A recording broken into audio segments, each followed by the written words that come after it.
Okay, last story from us for today. We're jokingly call it when your customer acquisition cost, CAC, is the cost of cake, and you'll find out why soon. But essentially, this tactic aims to solve two problems in enterprise marketing and sales.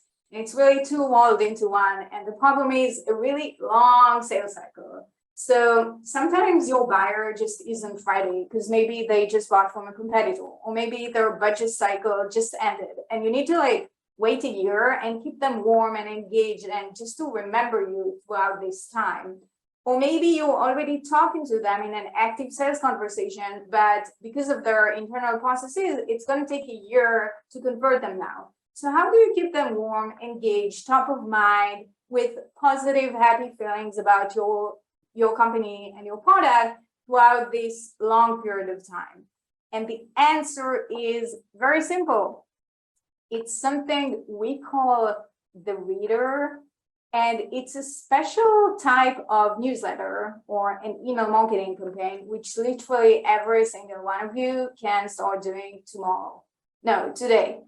And this is it.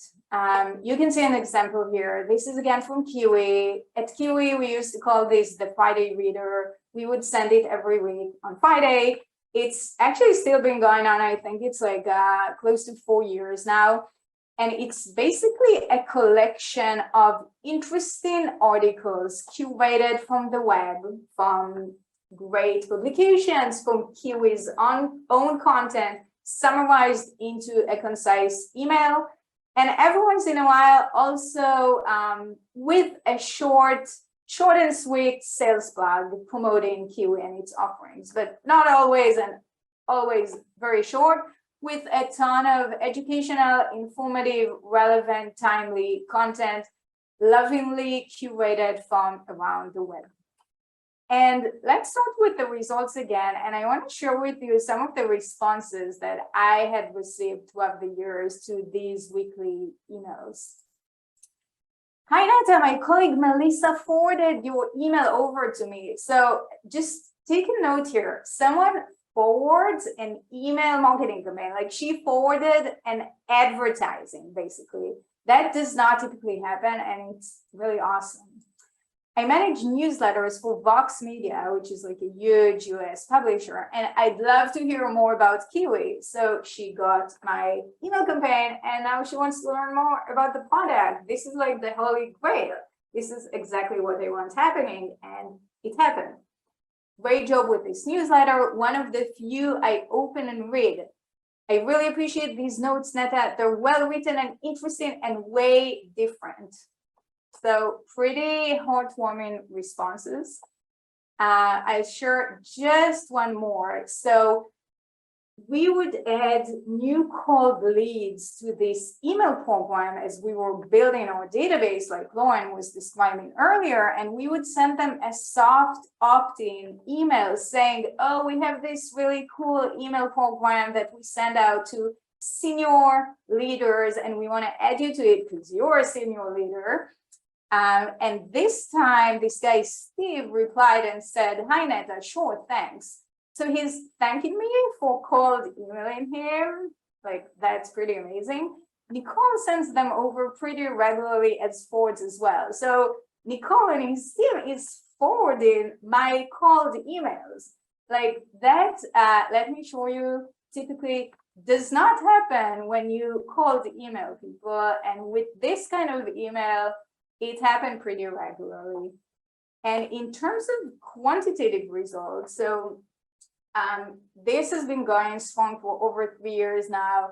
It has pretty constantly produced half a sales opportunity or demo per week, and these opportunities are legit. They're closing in a similar rate to other marketing channels. And we joke that the customer acquisition cost here is cake, because when Friday Reader turned 1, we did like a very nerdy birthday party and we got like a fancy cake. So that's the only time we spent money on Friday Reader. We did like a book exchange. Anyway, it was wonderful. Of course, it's not the only cost, because the team does spend time creating these week in, week out. However, I would argue that most of these activities your team should be doing anyway.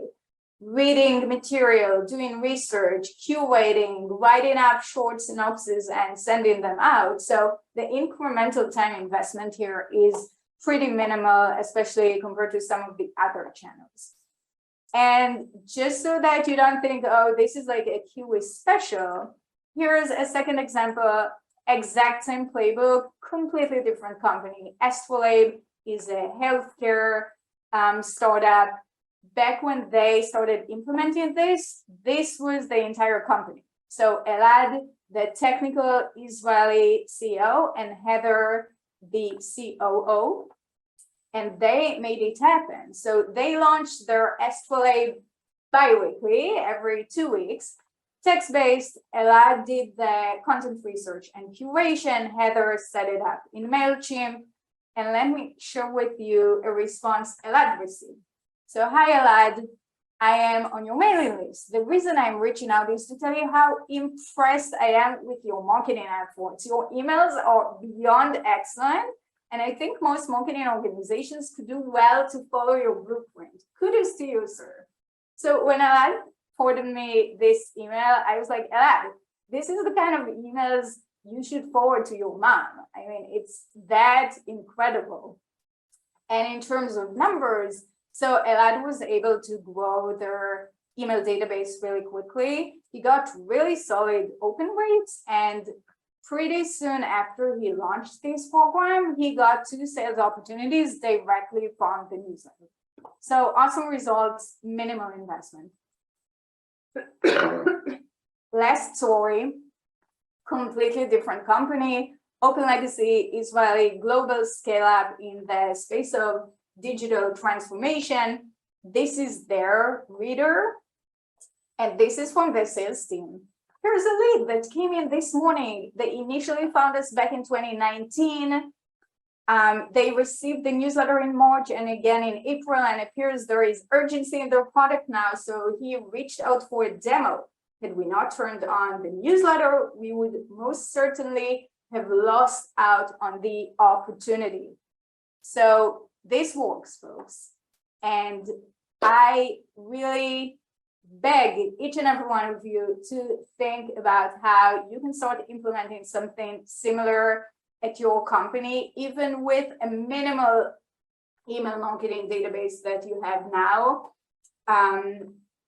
Curate some interesting content, doesn't have to be yours, can be from around the web. It's okay to pitch yourself, but not too often. And please just write like you're a person, because you're a person and we all are. And as a bonus, we included more ideas for what we lovingly call boring content. It's content that pretty much anyone can create, even if you're not Shakespeare level content writers and you don't have whiz level marketing budgets, you can do it. So check it out. And much more information about content and this reader format on our blog.